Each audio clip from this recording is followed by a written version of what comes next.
Welcome to another episode of the Max's Super Awesome Comic Review Show. I'm here with Foxy on my left, and to my right is our special guest for the evening, John Morgan. How you doing, John? I'm doing well. I'm doing well. Yeah. You'll get your kicks in right here, don't worry. Oh, man. Thank God for that.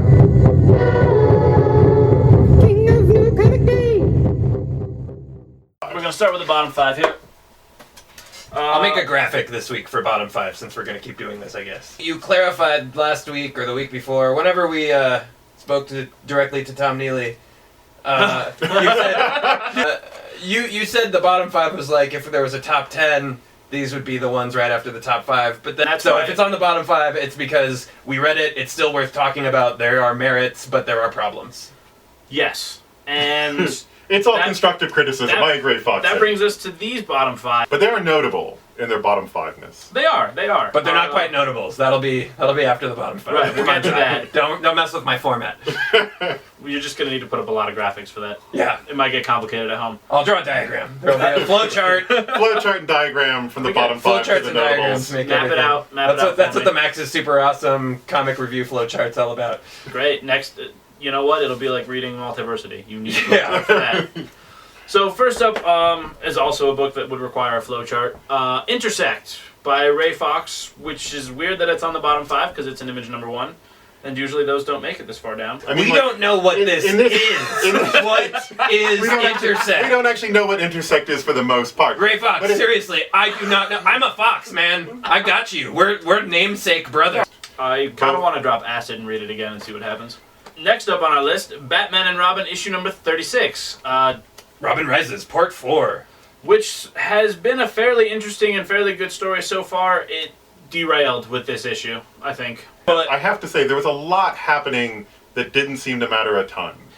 it really hasn't. They've gone to Apocalypse to find Damian's body. They find it as part of a cannon that they're using to target practice moons. Batman flies through a spaceship. Wait. Damian's body is powering the cannon? Yeah. Why? How? I don't know. They haven't explained it. You see him Eye of floating. Newt. You see him floating in the cannon with a bunch of Yeah. other stuff swirling around. In a him. bat Like sarcophagus. In a bat gems sarcophagus. and- yeah. And, yeah. That's like a bad Kanye West song. And I feel like that's how Jack Kirby would have explained a lot of things. He's like, it's a cannon, it's cool, moving it's on. canon. There's Like, some gems it's in a it. mother box, it booms you around the galaxy, get over it, you know. Here's where we lament the loss of Warren Ellis on Moon Knight. Yeah, because issue number 9, I did not read it, but Foxy read it, and Oh, yeah. this is Brian And Wood's... Foxy read it to me. Brian Wood is one of those. If he is doing like DMZ, if he is Northlanders. doing Northlanders, Local. if he's doing local, Demo. I actually really enjoy Massive. I think Massive is a really interesting Massive work, is fantastic. and actually I think a fairly a fairly important sort of political statement. Mm-hmm. Good writer. Which brings us back to Moon Knight. So whenever he seems to collect a paycheck from Marvel, it seems like things don't go well. His X-Men. Oh. Really, Brian Wood, stick to your own work. Because you're great. You're a great author. Everyone loves you. But Greg Smallwood's art in there, it is really good. The unfortunately named Greg Smallwood.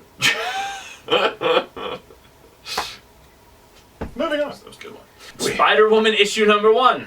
I actually mostly liked it. I did not care for Spider-Woman's character. There's moments where she sympathizes with Silk and wants to, like... She's like, I should be Be nicer better to for her. Oh, no, you're right. And then Because she's like, oh, you nicer. dumb. And But then all of her shut up, actions you are young just, person. like, locking her in a closet and telling her that she's stupid and... then fobbing her off instead of random people. Yeah, and then, like, Yeah. going to get lunch and leaving her, like, it's really dangerous, you're crucial to the existence of all spider people. I'm going to go get something to eat. You stay here. Like, in the middle of the street. Also, she walks out of her own book at the end. She does kind of... Spider-Woman is not in her own book at the Yeah. end. She does It's kinda just following kinda- she other takes a Spider powder. characters. So I make them all. feel at this point, there's so many people with spider uniforms, they should just be called cops. You know what I mean? Like, because really it's just kind of like if there was like a book full of people in police uniforms, it would kind of feel the same to me. Pretty much. Yeah. I really loved that cartoon in the early 90s, late 80s. Cops Oh, it was so with good. long arm. You know what I'm talking about? Misdemeanor. Oh, Wonder Woman issue number 36. Since I liked it the best out of all three of us, I'll go first. I liked, well, if you believe for a second that it was intentional to have Wonder Woman Look like Selena Gomez. look like Selena Gomez, then you're screwed. But if you think it was accidental and that maybe it was supposed to be an artistic representation of Wonder Woman... Selena Gomez in Wonder Woman outfit. Being in a new stage in her life and being uncertain of what that stage is, then... Okay, it was Selena Gomez. It was totally Selena Gomez for some reason. Alright. She was much better in Spring Breakers, though. Swamp Thing was cool, though. Yeah, that's... I will say, the 3 pages that Swamp Thing were on were the best of the book. I think we can all agree on that. No. Oh man, David Finch on a monster book would be rad. He'd probably tear it up. Well, that'll do it for our bottom 5. Boom, let's move on. Moving on to our notables. First up on our notables list, Guardians of the Galaxy issue number 21. It's the start of the symbiote planet symbiote. Maybe it's just like the preamble. It felt That like. seems like a preamble to a Planet of Symbiotes. Actually, Foxy and I actually looked up Flash Thompson. Can I say, that guy's gone to a lot of wars. Yes, he was in Vietnam. Iraq. He was in Iraq. And Afghanistan. He goes to Afghanistan and he loses his leg. Yeah, don't they have some sort of like maximum service time allowed? Yeah, seriously. Still fighting the good fight in space. And he was a werewolf temporarily. Temporarily a werewolf too. I really did like the last page of Guardians of the Galaxy. That was cool. Oh yeah, we can't really spoil it, but I'm excited to see where that goes. That was just exciting. I was like, oh snap! Next up on our notables, Bravest Warriors, Paralyzed Horse Giant, issue number 1. So funny. It had some pretty funny moments, I'll admit. This is hands down, if you watch the cartoon, he's the best character on the show, which is not an insult, though it sounds like it very easily could be, because it's about a paralyzed horse. John, have you seen Bravest Warriors? I've never seen Bravest Warriors. I've only just started on Adventure Time. Foxy recommended Adventure Time to me. I've been going through it, and I've really been enjoying it, but I can't really speak to the Bravest Warriors at this point. But if you're into those types of things... Worth your time. Even more so, I would say, than the regular ongoing series. Top 5. Coming in at number 5, it is Amazing Spider-Man issue number 10. It is Spider-Verse Part 2. Woo! Not that it was a bad book, actually. I mean, enjoyable, solid, a lot of spiders, as we covered, but I don't think we covered in how many spiders are going on here. I have to say, like, I don't read a lot of superhero books in general, and I frequently avoid the ones that have events. Frequently, I find them kind of overwhelming, the amount at which they are steeped in continuity. Dan Slott is smart enough, because he's a good writer, to manipulate the fact that how absurd the situation is in terms of how many characters have spider powers. Like, that's kind of, I feel, where I'm getting my fatigue from. Is because Dan Slott's obviously smart enough fan where he's like, this is frankly ridiculous how many people we have being Spider-Man at this point in time. I will make it so it actually feels like it was worth everybody's while. And I think he's doing a fairly decent job of it, which is why it deserves to be in the top 5. because number 4 was taken by Grant Morrison's Multiversity, Pax Americana issue 1. And it's technically the 4th one. And this one was particularly awesome because it was illustrated by Frank Quitely. Frank Quitely's amazing. So He's the man. This is the Multiversity Watchmen issue. Alan Moore used the Carlton characters in order to make Watchmen. And it's interesting for Grant Morrison to significantly reference Watchmen in order to use the Carlton characters. Does that make sense? I'm with you. And it's actually kind of an interesting read for that reason. And I think it's a pretty good self-contained little book. Yeah, and I love the question. And the question's great. And The question was definitely the star of that awesome. book. It was really cool. Number 3. Coming in at number 3, it is Deadly Class issue number 9. It's a cool issue. We got to see some more character development. It's So how do you break up with the girl who shot an arrow at your neck? Right, not face to face. No, text message. Right? I don't know. You have more experience with that, I think. Not with text messages, but I'm With just saying. long-distance breakups? If there's Just with dangerous women. if there was ever a reason, if there was ever a justification for breaking up with someone via text message or email, the threat of being shot in the face with a bow and arrow, Right? and it's not like a false threat, like she did it already once, so. Coming in at number 2, it is Daredevil issue number 10. You were telling me that you actually are no longer really buying this book for the racks on the store because no one's picking it up. I can't get people to read Mark Waid's Daredevil to save my life. It's been a great series. It's been a great series from the beginning. Chris Samney is like really one of the top artists that's currently working for Marvel. Absolutely. And seems to get better with every single issue, which is weird because he started out fantastic. Mm-hmm. But he is still continuously getting better.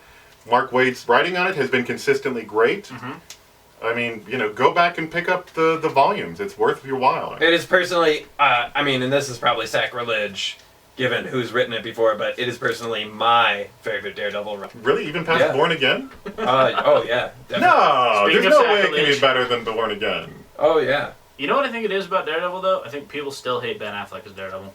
You think? I think You so. Think that's Well, I know that I do I because we think watched so. it at the shop the other day, and it Really? was the worst. Don't you know that movie's banned? Number one, not for lack of anything else, but because it truly is the best book that came out this week.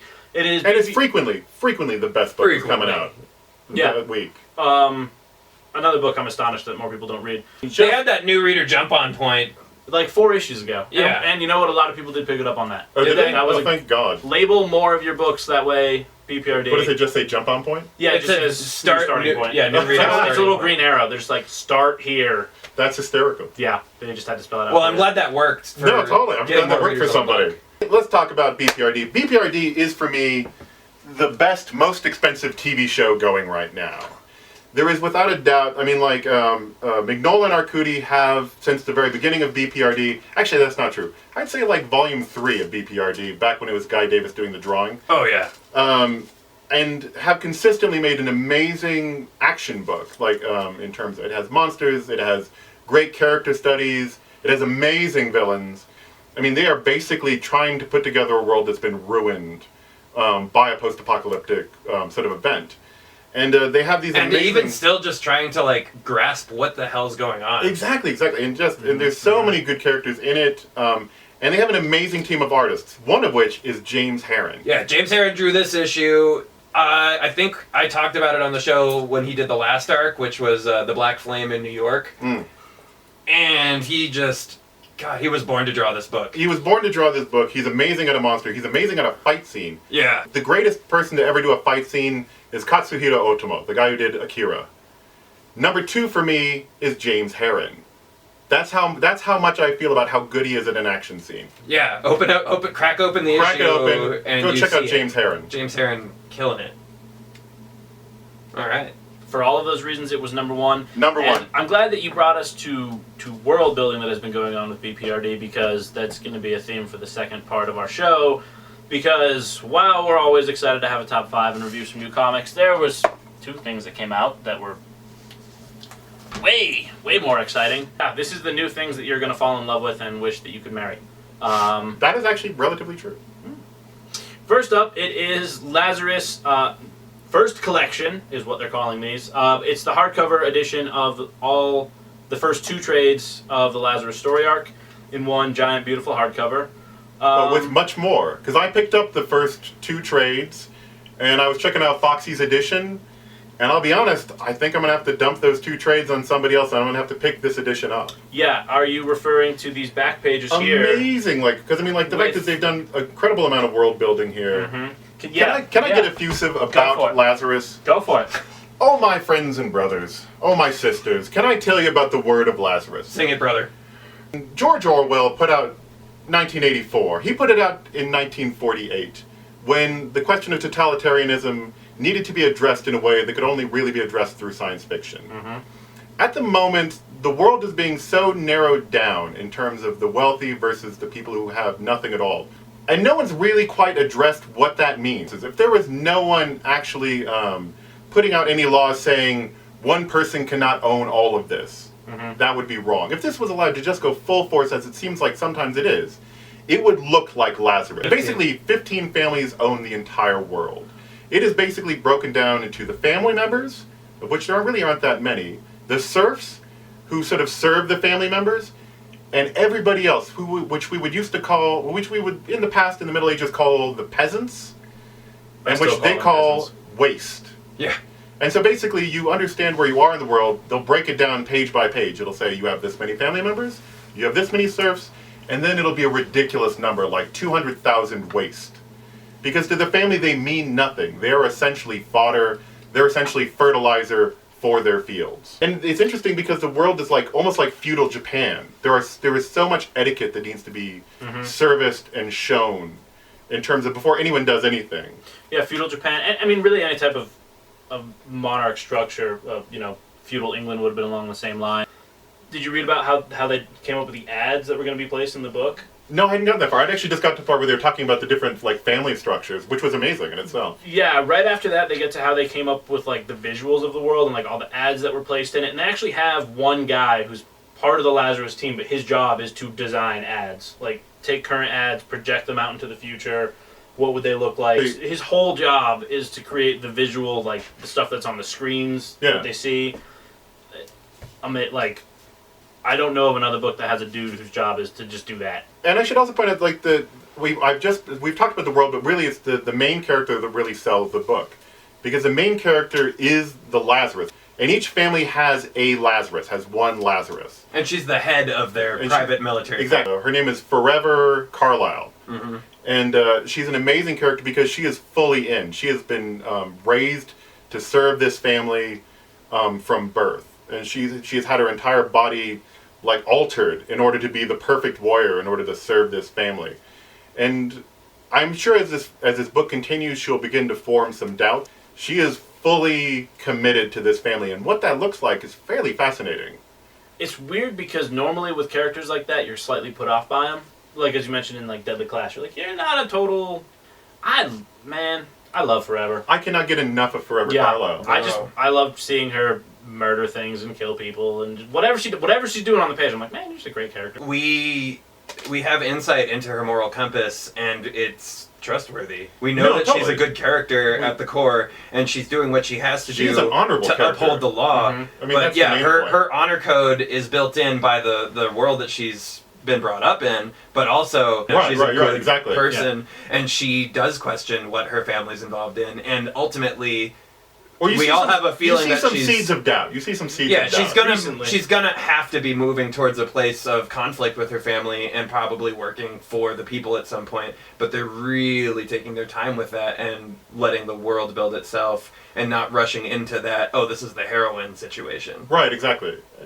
So, I don't know. I guess you should do yourself a favor and pick up Lazarus. I think it will, when it's all said and done, ultimately be one of, if not the most important work of comics, at least in our generation, if not fiction, because it is so cautionary, and it is so important to our current times and political structure. Absolutely, and I do actually feel that like somebody should be making a TV show of this already. It's not a runaway, they're not raking in the Benjamins on it. It's a solid seller, but it's no Saga, it's no Walking Dead, so people aren't looking at it. I feel like it's an underappreciated, hidden like gem at this point. Yeah, I point people at it all the time, and they're like, "Oh yeah, I keep noticing the covers. Looks really cool, but I haven't bothered to pick it up. Why? Pick it up. Why, if you say it looks cool, have you not paid the $3.50 to buy it, man?" All right, so that was our first awesome thing. Then this one, I think everybody knows about. This is But honestly, I had this conversation with Max not too long ago. Everybody does not know about Saga. How does everyone not know about Saga? It just happens, man. Like, I introduce people to Saga almost every day at the shop. It's funny, after you came in today to pick up some books, like 3 people came in, and I was like, man, did you see the Saga hardcover? And they're like, the what hardcover? I was like, here's this, like, just buy this $10 paperback and come back tomorrow for the hardcover. And that's what I tell people, like, buy the $10 trade. If you love it, and you will, then you can just give it to somebody for Christmas and buy yourself the hardcover. Oh, that's a good idea. Short of a really personal handmade gift, giving literature is probably your next best bet. And Saga, $10, 6 issues, and then you're gonna love it, and then you're gonna want the hardcover. Because it collects the first 18 issues. I mean, Saga is it. I mean, I think it's a huge step for both of them. Certainly for Staples. Vaughn, I think this solidifies him as one of the greatest comic writers ever. Right. He said that he wanted to do this without a traditional editor, too. Like, he wanted it to be the most unfiltered, straight from the author to the audience that you could ever get. And it's great. It is. Yeah. The fact is the characters are all extremely interesting. It's hard to find real villains in it. Actually, there's several characters that you believe are going to be, like, just sort of flat-out, two-dimensional villains. But every single one of them is allowed to kind of have a life of their own. Yeah, we get a lot of backstory on everybody. He's not rushing to a finish line with this story. He's said plainly that he will write it for as long as he can. And I'm glad. And the fact of the matter is, I mean, there's not a lot of books that choke me up. There's not a lot of comics that choke me up. This comic has choked me up to borderline tears on multiple occasions. I've cried my tears. Every volume. Like, in addition to, like, laughing out loud. I mean, there's huge laughs. It runs the full emotional spectrum. Good action as well. Yeah, like great action. And, like, lots of sexuality, too. They don't shy away from anything. Everything that is in life is in this book. Can we talk about the cover for a minute? Yeah. I feel like you hit a note there. The cover, I don't know why, but the cover apparently is generating some sort of, I don't know, conundrum because it's got a baby breastfeeding on it. Well, that's in response to the first trade paperback. They made this one because people complained that the first one was too risque, having Alana feeding her baby, and it's not, her breast isn't even visible. If you look at 90% of how women are represented on the covers of comics, let alone in their interiors. No, totally. And I mean, the fact of the matter is I think Spider-Woman was more sexualized. Spider-Woman was more sexualized. Wonder Woman was more sexualized. And then infantilized. And then further creating a problem. And then also, going back to things that have changed the game, all of Image is now, and parts of Vertigo are starting to restructure around the same way that Saga is starting to do their release schedule. Totally. Really? Yeah. Saga was the first one to do. They released a full arc, then took a break, released the trade, let people catch up, and then you can get new readers on the next new issue. But also, it allows you to have a consistent art team that never has fill-ins. Mm-hmm. And thank God for that. Oh yeah. It's a way better idea. If the ripple effects of this book, beyond the book itself, continue to seep out industry-wide, and the renaissance of creator books continues, which I think might have began last decade with Scott Pilgrim. I think might have. Yeah, I think that you make a completely valid point with that, with really being the catalyst for the movie, bringing it to a whole new audience of people that probably didn't even know that these types of books existed. Or probably The Walking Dead also. I mean, really, I think The Walking Dead probably is what seeded. Yeah, for last decade. Yeah, from the last decade, what Image has currently become. Yeah. And I gotta say, at the moment in time, for me, Image is the publishing house to beat. Oh yeah. I mean, Marvel and DC both put out, actually just Marvel at this moment in time, DC is having a rough time of it, but Marvel's putting out some good books, Dark Horse puts out some amazing books. Mm-hmm. I mean, and we're not even talking about the independents like Fantagraphics, who go more sort of art house. No, this is just monthlies. But just monthly wise, Image is the one to beat. Right, Boom is putting out some really good stuff, but on a really small scale. And I mean, I'm married to the Magnolaverse, so I mean, whatever he puts out, I'm going to end up getting the collections of. But sure. Does anybody else have any final thoughts on Saga? One last thing that I always, it's a part of my pitch when I'm telling people about Saga. Yeah, tell me. It's the first time in comics history, as far as I know, that every subsequent issue of a series has higher sales numbers than the previous issue. I think that is a testament that speaks volumes. Yep. Always sales are, you peak with one pretty much, and then it's a slow decline from there. Oh, that's really interesting. You're right. Yeah. But with Saga, it has been a continuous rise. And to follow through with your point on that, I think I've never come across a book where people, hardcore graphic trade paperback hardcover collectors, will stop buying the trade paperback and start collecting the monthly issues because they can't wait. Because they can't wait. They're like, when does the next issue come out? They're like, 2 months from now, because you just got caught up on the last collection. And you're like, what? I gotta wait 2 months? Like, or 6 months if you want to keep reading the paperback. I'm like, no, totally. I think his love of comics shows in this book, and I think people that love comics are showing him the love. Totally. And the more people we can get this book in the hands of, the better. Because we all assume everybody knows Saga. It's the obvious best book, but there's plenty of people that still need that exposure. I don't really like Foxy, but we agree on Saga. Right. Yeah. Everybody doesn't like Foxy. Apparently some people think I'm annoying. I'm just kidding, Foxy. But let's look ahead to books that are coming out next week then. Okay. Because we got some good ones coming out. Things that I'm intrigued to see if they epically fail or if maybe there's something salvageable there. Captain America and the Mighty Avengers #2. And then things I'm truly excited for. Capture Creatures. What's Capture Creatures? It's pretty much Pokemon with Becky Drystad on art. Oh, there you go. All right. Well, that's pretty good. Really awesome designs and a gajillion variant covers that are all beautiful too. So I'm interested to see what the book is actually about because the art's already sold me on it. Who's putting it out? That one is from Boom. Of course. Next up, Dawn from Boom Studios as well. Dawn of the Planet of the Apes. This is going to bridge the gap between the first movie and the second movie. Dawn of the Planet of the Apes or Rise of the Planet of the Apes and Dawn of the Planet of the Apes. Lazarus issue number 13 comes out next week. Pick it up. Books from DC that are going their own direction outside of continuity. Deathstroke by Tony Daniel. And then a book, Wayward, issue number 4. issue 3 was really starting to get that story going, and I really want to see if they follow through on that execution. Odyssey by Matt Fraction. Oh my god, you pronounced it the right way. Yeah. Oh, the new Matt Fraction book. I like Matt Fraction going balls crazy, I have to say. Yeah. Yeah. Gender-bending, space sci-fi epic Odyssey version. It's true. I think he's going to try to channel Jodorowsky on this one. Oh, yeah. I think that's going to wrap it up for this episode. No. I do have some words of the show. Today is the start of the Astro Zombies 6th annual sleeping bag drive. This is where we collect sleeping bags from now until Christmas, and then on Christmas Eve we drive around and pass them out to the homeless. If you are interested in more information, you can go to our website for the newsletter or stop by the store and pick up a flyer. It's a good cause, and all the sleeping bags go to somebody that really needs it for the holidays, and you can win some prizes as well. So, that's my words of the show. Good words. Thank you. John, thank you so much for joining thanks for inviting me. This was huge and Shake my hand, too. Oh, thanks, man. Oh, hey, also, hi, Monica. How's it going? Hey, Monica. All right. I don't know who that is, but hello. Hi, Monica.